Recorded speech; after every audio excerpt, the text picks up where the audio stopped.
Ahora vamos a ver una nota que explica técnicamente la ex secretaria de Trabajo a nivel nacional, Noemí Rial, el tema de la paritaria nacional docente. Ella la constituyó, fue la presidenta, su primer presidenta, que recordemos que el órgano de aplicación es el Ministerio de Trabajo. Entonces, de un lado están los trabajadores, del otro lado está el Estado empleador, y va a explicar quiénes son las partes, por qué el gobierno nacional tiene que convocar y por qué ella lo hacía mientras estaba en el cargo. Miremos la nota, señor director. Bueno, primero muchas gracias por la invitación. Por supuesto, con Sergio tenemos una amistad que viene justamente de la paritaria docente, donde nos hemos peleado mucho, cada uno cumpliendo su rol, porque todo no es un camino de rosas. ¿Qué ocurre con la paritaria docente? Es un capricho de UDA y de los otros 4 gremios insistir en que quieren la negociación colectiva. En primer lugar, ustedes como trabajadores saben que solamente la negociación colectiva tiene la capacidad de redistribuir ingresos. Así nació a fines del siglo XIX y va a seguir siempre de la misma manera. Cuando no tengamos negociación colectiva, la posibilidad de discutir entre sindicatos y empleadores la vida de los trabajadores va a ser muy dura. Lo hemos vivido, algunos que tenemos algunos años durante la dictadura militar, y cuando no hay convenio colectivo, cuando no hay libertad sindical, lo que hay es represión y muerte. El propio ministro Bullrich lo dijo en su discurso en la Cámara de Diputados. Esta es una ley para federalizar la educación, para que todos los docentes de Ushuaia hasta Jujuy cobren lo mismo. Bueno, para eso se creó la ley y para eso se creó la paritaria docente. El artículo 10 de la ley establece que hay que negociar un convenio marco. No tiene ningún tipo de interpretación. Si ustedes lo leen van a ver que es lineal.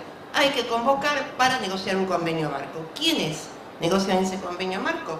El decreto reglamentario lo dice claramente. Los sindicatos de representación nacional con personería gremial, el Ministerio de Educación, el Consejo Federal de Educación. Esto es importante marcarlo. Cuando el ministro Bullrich dice que el Consejo Federal de Educación nunca fue consultado en estos años de paritaria, es mentira. Y acá está Sergio para probarlo. Estaban sentados los representantes permanentemente en la mesa de negociación. Y además venían con un mandato de todos los ministros de educación de las provincias. Nada se hizo a sus espaldas. Y también, por supuesto, la autoridad de aplicación es en este caso el Ministerio de Trabajo. Pero además, este decreto reglamentario que establece la necesidad de discutir este convenio marco es muy sabio, porque los trabajadores públicos y los docentes como tales durante mucho tiempo estuvieron excluidos de la negociación colectiva, no por casualidad, sino porque en mayor o menor medida el empleador es el Estado y el Estado empleador es complicado, es un señor con mucho poder político y no es lo mismo sentarse a negociar con un empresario que sentarse a negociar con el Estado empleador en cualquiera de los ámbitos. Pero nuestro país ratificó los 4 convenios de la OIT, el 87, el 98, el 151 y el 154. Y en este último legitimó la negociación de los docentes y de los trabajadores públicos. Los trabajadores públicos avanzaron en una ley y lograron 2 convenios colectivos marcos. Los docentes tuvieron mayores dificultades, especialmente por la descentralización de la educación durante la década del 90, pero ahora lo recuperaron con esta ley y con este decreto. Y el decreto puntualmente explica cómo negociar. Y es muy sencillo, se reúnen las partes, hay un dato, los sindicatos presentan la petición y los puntos a peticionar y el Ministerio de Educación convoca dentro de los 15 días. Ni la ley ni el decreto del reglamentario dicen que es discrecional, es obligatorio. No puede decidir si convoca, debe convocar. Y esto lo digo con tanto énfasis porque a veces escucho muchas cosas, muchos mensajes que distorsionan la realidad y creo que ustedes se vayan con la seguridad de que lo que se está haciendo, lo que está haciendo UDA es el camino correcto. Están defendiendo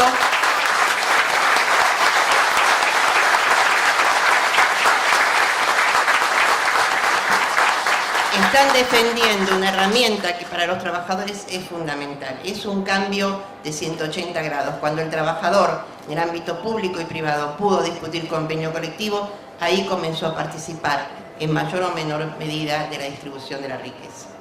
Entonces, este decreto nos permite a nosotros, le permite a los sindicatos exigirle al Estado Nacional, Ministerio de Educación, que convoque. Tiene 15 días para convocar. Y eso fue lo que recogió el fallo de la jueza que hizo lugar a la medida precautoria.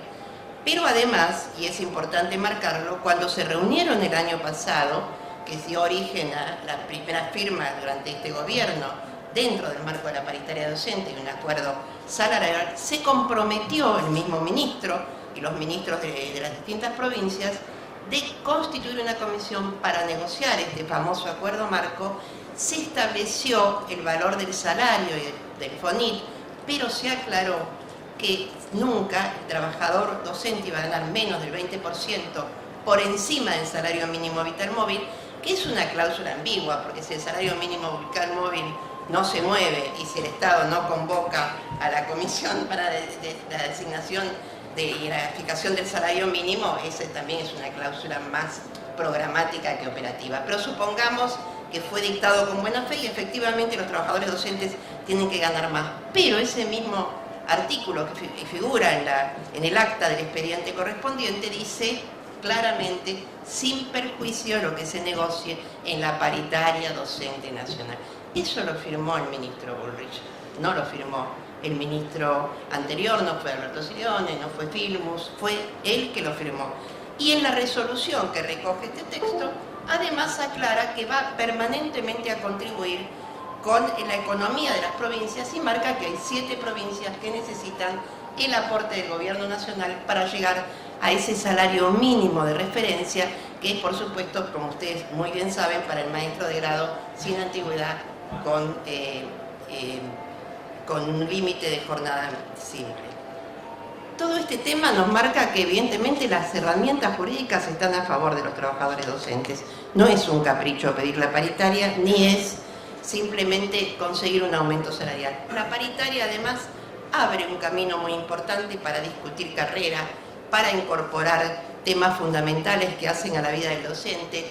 El propio decreto habla de derechos sociales y de libertad, es decir, la libertad sindical y el derecho social, que no es simplemente un salario. Y todo esto se pierde en el camino, y la experiencia que tuve yo como presidenta de la paritaria, con la concurrencia de los 5 gremios, que por supuesto están representados en proporción a la cantidad de afiliados activos, y además concurren con una voluntad única, es decir, se premia a la mayoría, digamos, en el ámbito de la paritaria, y ustedes saben que es difícil acordar, pero todos esos años que duró activamente la paritaria docente, los sindicatos llevaron una propuesta única y pudieron congeniar. No siempre, lo vuelvo a repetir, fue un camino de rosas.